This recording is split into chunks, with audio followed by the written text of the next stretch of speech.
Saludos, profesora y compañeros. Bueno, en esta exposición voy a tratar de explicar un poco la teoría de la formación de la opinión pública, ¿no? A través de tres planteamientos principales, cada uno abarcando un aspecto un poco diferente, ¿no? De lo que es la teoría de la formación de la opinión pública.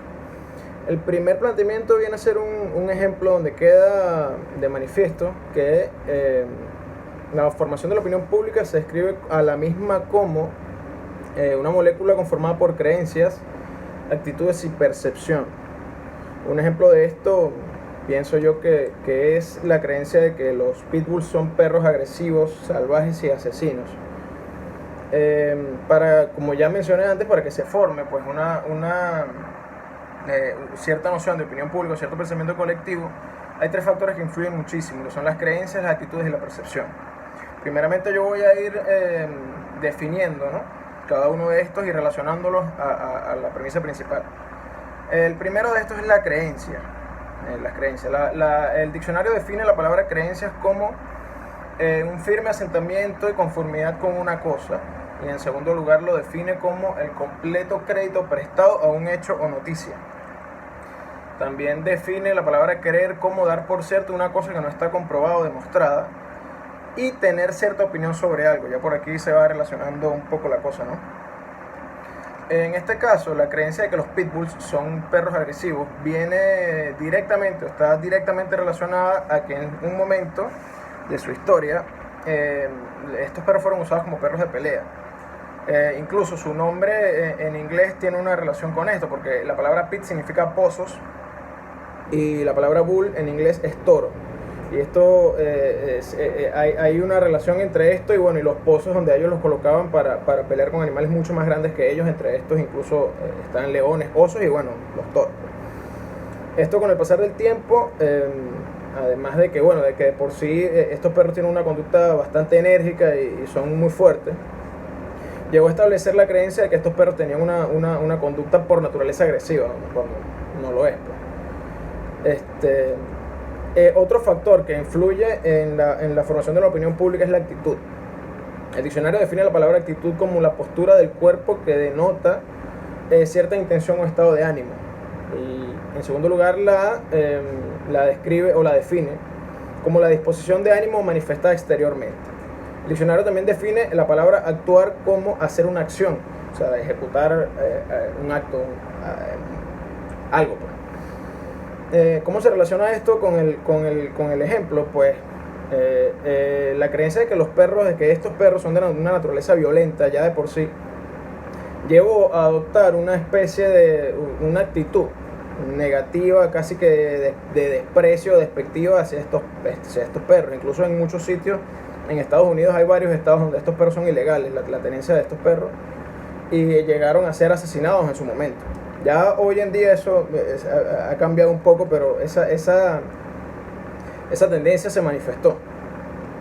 El tercero de los aspectos es la percepción. El diccionario describe la percepción como la acción de percibir, en primer lugar, y la define también como conocimientos de algo por medio de los sentidos o la inteligencia. También, a su vez, otro significado de la palabra percepción viene a ser el proceso de recogida y tratamiento de la información sensorial.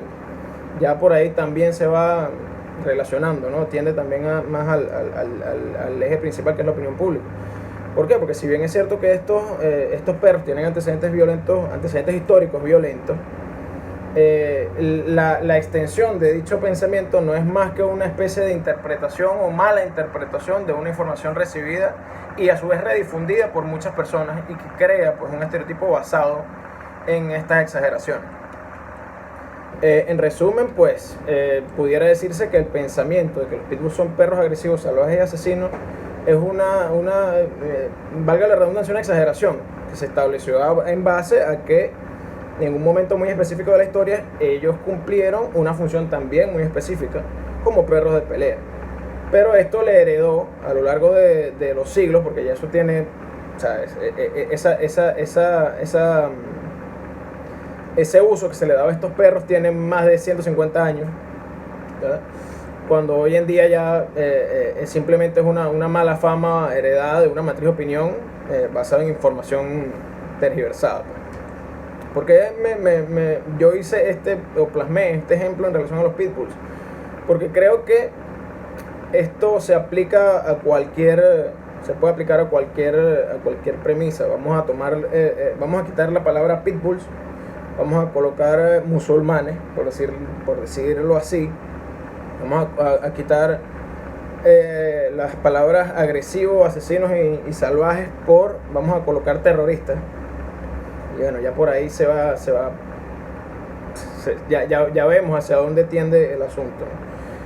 Crear ese tipo de pensamientos colectivos, de opiniones, no está bien. Pero son las matrices, son los factores que inciden principalmente en la formación de estos pensamientos. El segundo planteamiento se refiere a lo que afirma el autor Vincent Price, que él afirma que la opinión pública está determinada por esquemas, valores y la identificación de grupo, porque estos determinan la opinión del individuo. Yo quise en primer lugar establecer un poco las nociones de qué son unos esquemas, qué son los valores y la identificación de grupo, para luego realizar una especie de relación entre todos estos, ¿no? ¿Qué son los valores? Los valores pudieran interpretarse como parámetros o pautas establecidas orientadas hacia la funcionalidad o armonía que debería existir en un grupo, ¿no? Pudiera decirse que los valores son una construcción teórica de carácter filosófico orientado hacia lo moral y éticamente aceptado en una sociedad. ¿Bien? La identificación de los grupos vendría a ser... bueno, me faltó los esquemas. ¿Qué es un esquema? Pues un esquema se entiende como una estructura establecida en el cual diversos factores o diversas pautas interactúan y se relacionan, que a su vez reaccionan o modifican la estructura principal. Es decir, dentro de una estructura, una especie de sistema, ¿no?, en el cual todos sus componentes interactúan y afectan a su vez el comportamiento del sistema como tal. Y bueno, el último sería la identificación de grupo. La identificación de grupo vendría a ser lo concerniente a cómo se engloba, ¿no?, lo concerniente al conjunto de características comunes o patrones comunes de comportamiento que se refieren a cómo se definen ciertos grupos. La identidad en cuanto a los juicios de valor, a la conducta como grupo de los miembros de una sociedad y el cómo se manifiestan públicamente.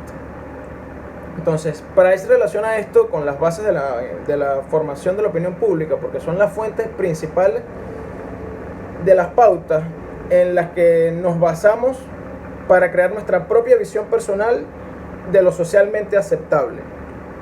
Y la está repartida entre los individuos de determinado grupo, de los individuos que conforman cierto grupo. Se establece ciertas líneas en cuanto a lo colectivo, ¿no?, y a cómo se percibe, cómo se observa el comportamiento de otros grupos ajenos o con comportamientos o pautas diferentes a los nuestros. Esto deriva en la formación de visiones o estereotipos o estigmas sociales, pues relacionados a esa propia percepción y compuesta por la homogeneidad de las propias características y gustos personales de la identidad social.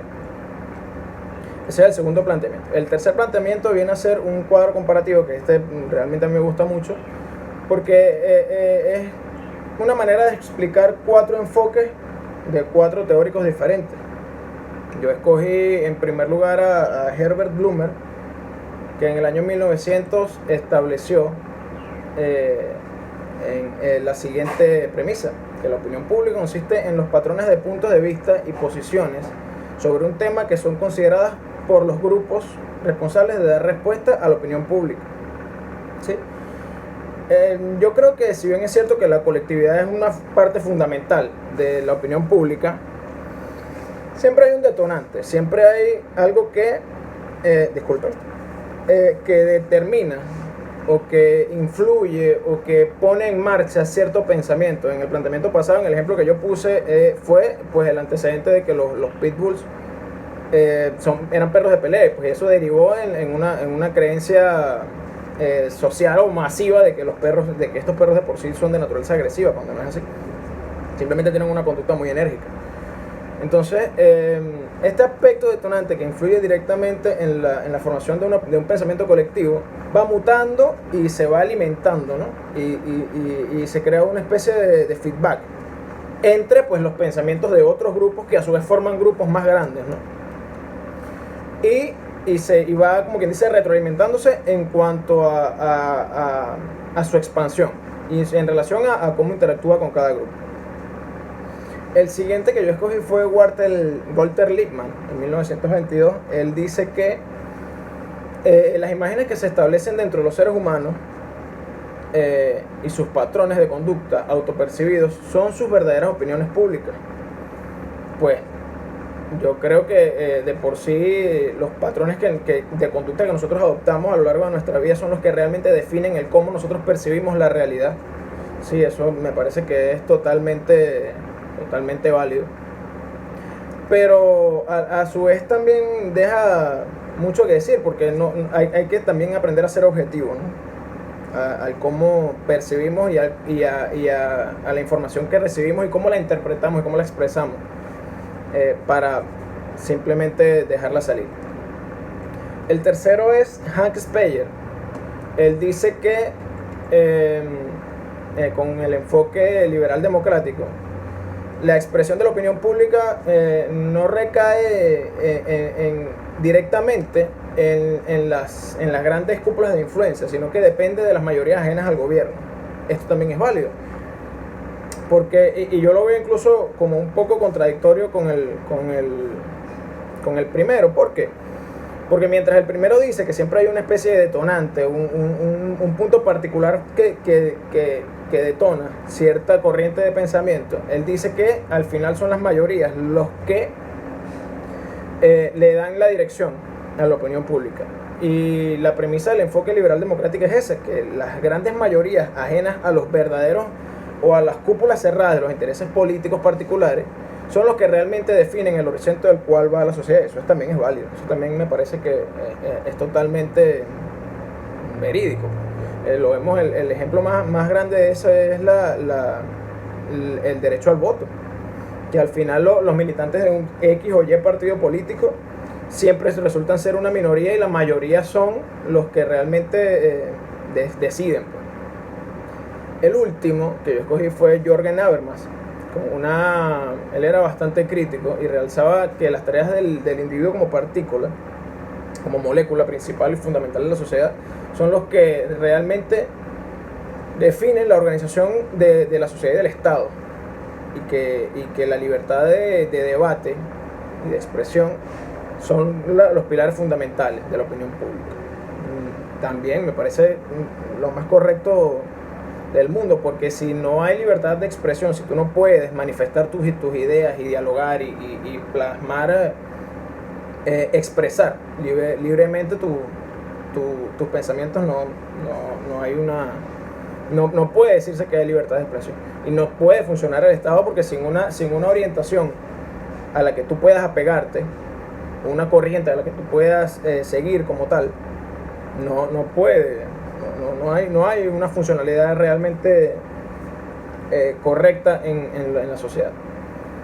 Para terminar, yo creo que cada uno de estos planteamientos hay que verlos y más como tal las visiones de cada uno de ellos, de los cuatro teóricos. Cada uno tiene un enfoque diferente, pero yo creo que cada uno precisamente, y quizás sea un poco redundante lo que voy a decir, es un aspecto, cada uno abarca una parte de un todo. La cuestión está en que está en cada uno de nosotros relacionarlo, ¿no? Y agrupar cada pedacito o cada fragmento de esta información. Y bueno, en base a eso, pues, seguir, establecer pues, una verdadera opinión concreta. Esa fue toda mi exposición. Espero que a mí por lo menos me ayudó a aprender muchísimo, y espero que sea de su agrado. Saludos, me despido, profesor.